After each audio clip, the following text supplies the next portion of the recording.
warahmatullahi wabarakatuh.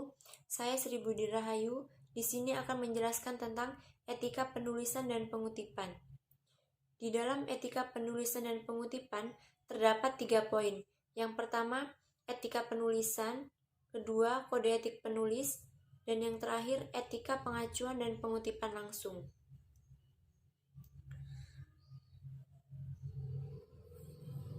Etika penulisan.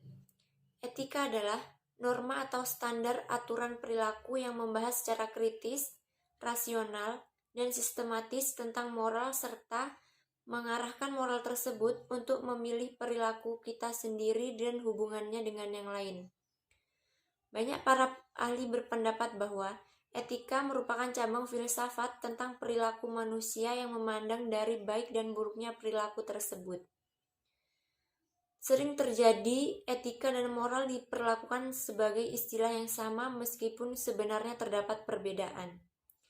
Etika adalah filsafat moral yang membahas norma yang menentukan standar aturan perilaku manusia dan hidupnya. Sedangkan moral adalah sistem nilai tentang bagaimana kita hidup sebagai manusia. Etika adalah pembahasan teoritis tentang yang berlaku, sedangkan moral adalah penilaian atas perbuatan yang dilakukannya. Etika penulisan ilmiah adalah norma atau standar aturan perilaku yang harus dilakukan oleh penulis tentang baik dan buruknya cara penulisan ilmiah. Dalam hal ini, yang dinilai bukan benar dan salahnya suatu karya tulis ilmiah, melainkan baik dan buruknya cara penulisan ilmiah. Seorang penulis bisa saja menulis dengan benar karya tulis ilmiah, tetapi tetap ada resiko melanggar etika penulisan ilmiah. Etika penulisan bertujuan agar penulis dapat mengetahui bahwa ia memiliki kebebasan dan bisa bertindak secara mandiri dalam karya tulis ilmiah. Penulisan harus mampu mempertanggungjawabkan atas yang ditulisnya sehingga standar kualitas karya tulis ilmiah dapat terpelihara dan terjaga, serta masyarakat terlindungi dan terjaga dengan kepentingannya masing-masing. Yang kedua yaitu kode etik. Kode etik merupakan suatu sistem norma, nilai, serta aturan profesional secara tertulis yang dengan tegas menyatakan hal baik dan juga benar, serta apa yang tidak benar dan juga tidak baik bagi profesional. Pengertian secara singkatnya yaitu, kode etik adalah suatu pola atau aturan, tata cara, tanda, pedoman etis di dalam melakukan suatu kegiatan ataupun suatu pekerjaan.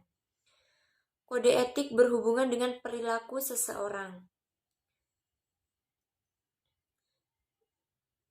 Kode etik terdapat pengertian yang lainnya yaitu suatu aturan yang tertulis secara sistematik dengan sengaja dibuat-buat berdasarkan prinsip-prinsip moral yang ada serta ketika dibutuhkan dan bisa difungsikan sebagai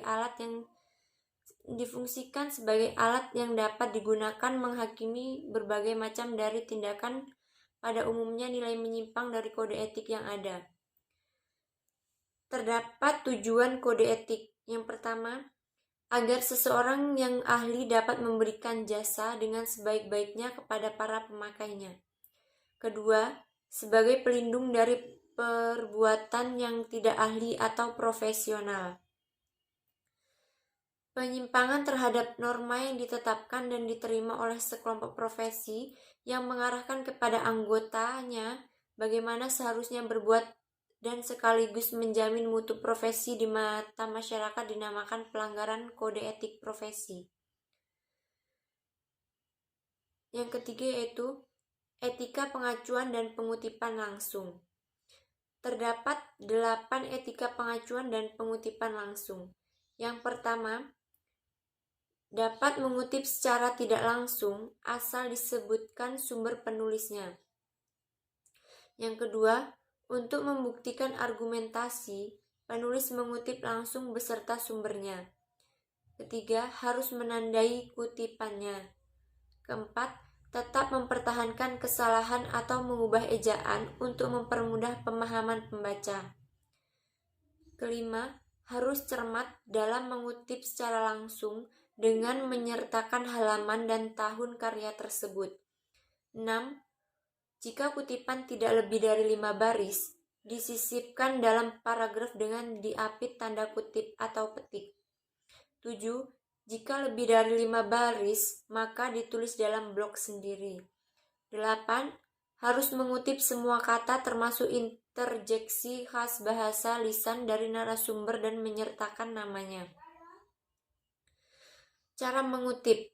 Yang pertama, jika kurang dari 5 baris, judul penelitian hendaknya dibuat singkat, jelas, menunjukkan dengan tepat masalah yang akan diteliti dan tidak memberi peluang bagi penafsiran interpretasi yang bermacam-macam. 2. Jika lebih dari 5 baris, A ditulis sebagai 1 spasi, masuk 5 spasi dan menonjol 5 spasi dalam blok tersendiri. Jika mengutip dari orang lain, harus menyebutkan narasumber dengan cermat. Demikian yang dapat saya sampaikan. Saya akhiri, wabillahi taufiq wal hidayah. Wassalamualaikum warahmatullahi wabarakatuh.